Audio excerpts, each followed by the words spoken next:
So, as I sat there thinking, what did I want my last speech to be? What did I want to leave you guys with? Suddenly it hit me. None of you are good enough. Listen to me again. None of you are good enough.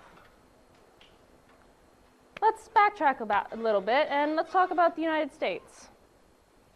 What would happen if after our American Revolution, we decided we were going to build the Transcontinental Railroad, we were going to make America great, and I hate that I just used a Donald Trump line.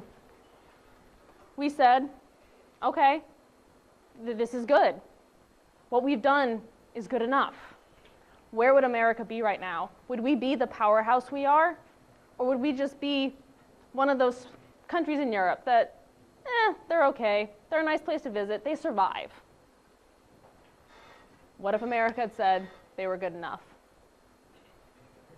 So when I say I'm telling you, you're not good enough, I don't mean it as an insult.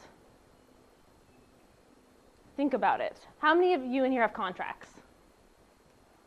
What if you said, I passed the PT test with the bare minimum. That's okay, right? No, because you want to get that job that you want. You want to make sure you're at the top of the list. If you have Dean's List, you could stop there, or you could say, no, I'm going for those gold stars because it's going to look good on my resume and it's going to get me the job I want, and because I want to prove to myself that I can do it. Let's step out of the Citadel. Your relationships. As someone that's been in a relationship for 2.5 years, if I had just said, we're in a good place, this is good enough, my relationship would have failed because we would have just fallen into this monotonous pattern and it would have gotten old.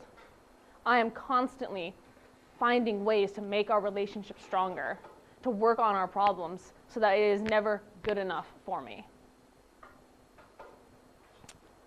And in Toastmasters, I've given 13 speeches. I am the person in Toastmasters right now. I am the only senior here right now. I have taken Toastmasters and I have done everything I could with it in my time here, but that's not good enough. When I graduate, I'm not going to leave this behind as just my glory days. I'm taking everything I learned from Toastmasters and I'm pushing it forward. I'm writing a book right now. And Toastmasters has helped me with that. It has helped me find my voice.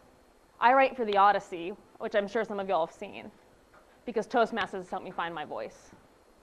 I'm applying for social media and journalism jobs I would have never thought to apply for because of Toastmasters. And I'm going to go join another Toastmasters group when I get out of here. Because what I've achieved here, while it's great and I'm so proud of it, it is not good enough. So when I say that me saying you're not good enough isn't an insult, I really see it more as a compliment. Because I see that each and every one of you can take the person you are now and make yourselves better. Something as simple as not falling into the monotony of the Citadel. I have around 25 days left here. And if I could go back, there are things I would change because I fell into that monotony and I let so many opportunities pass me by. I don't know why I moved this table here. I thought I was doing something cool with it and it all just fell to pieces. Sophomore year, I let the monotony get to me. That semester, I had a 1.8 for my GPA. And I said, all right, it's not good enough. I turned around, and right now, well, my cumulative GPA still isn't too hot. It's better. It's much, much better. It's almost a 3.0. But my psychology, my major GPA, is a 3.86. No matter where you are in life, if you tell yourself, I'm not happy with who I am, you can always make yourself better.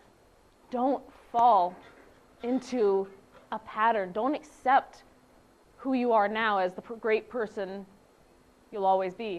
Otherwise, You'll be like those alumni on the sounding board that can't get out of the Citadel, that think they had it harder than anyone else, that sit there and complain because we turned our AC on, and back in the old Corps they didn't have AC, so we shouldn't have it either. This is my final speech with you guys. This is the last time I will be up here, and you guys can't do anything about it. You have to listen to me talk for 5 to 7 minutes. But hopefully, you guys realize that this speech wasn't me plottering? Yeah, plottering is right. And realize that I started here as a knob. I came and I did all of the timer, Oz counters, grammarians, and as a scared little knob, I came up here and gave my first speech. And that could have been good enough for me. I learned something from it, you know, that's fine. But I didn't. I was like, that wasn't good enough. And look where I am now. And this is where you guys can be too. Thank you.